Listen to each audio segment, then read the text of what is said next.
देश के सभी सम्मानित शिक्षक साथियों, जिस आशा और विश्वास के साथ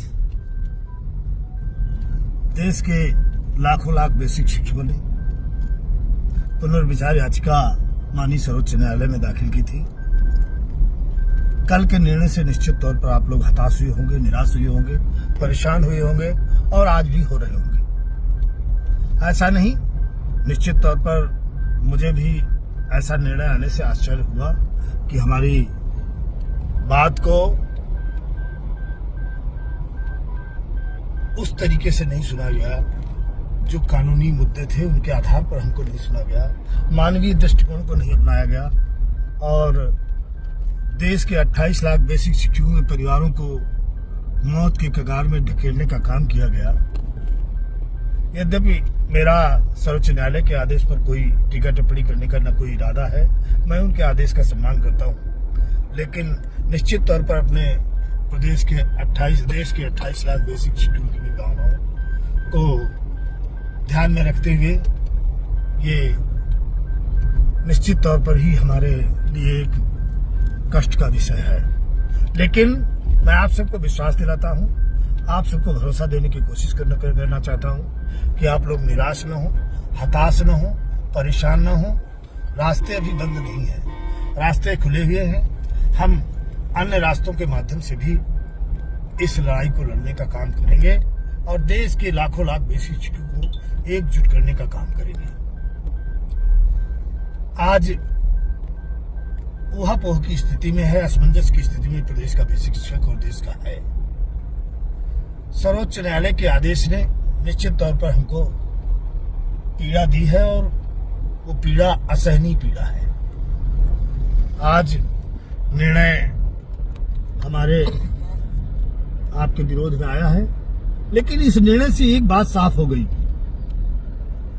कि जो सरकार पल्ला झाड़ रही थी, इस निर्णय ने माननीय सर्वोच्च न्यायालय ने सारा कुछ सरकार के मत्थे पर मर दिया है और सरकार को इसमें घसीटने का काम किया है कि अगर सरकार चाहे तो 2017 का जो अस्पष्ट संशोधन है उसको क्लियर करे, श्वेत पत्र जारी करे और हम लोगों की नौकरी बचाने का काम करे। एक बात और भी माननीय सर्वोच्च न्यायालय ने निर्देशित की, जो लोग हमारा हो सकता है विरोध करते अगर अलग से टीटी कराई जाती, लेकिन सर्वोच्च न्यायालय ने राज्य सरकारों को निर्देशित किया है कि वर्ष में 2 बार टीटी कराई जाए और जो कार्यरत शिक्षक हैं उनको टीटी की परीक्षा दिलाई जाए।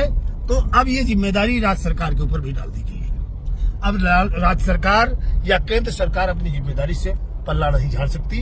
हम आप सबका आह्वान करते हैं, हम बहुत जल्दी सभी लोगों से बात करेंगे, देश के जाने माने संगठनों से बात करेंगे और सारे देश के संगठन हमारे संपर्क में हैं।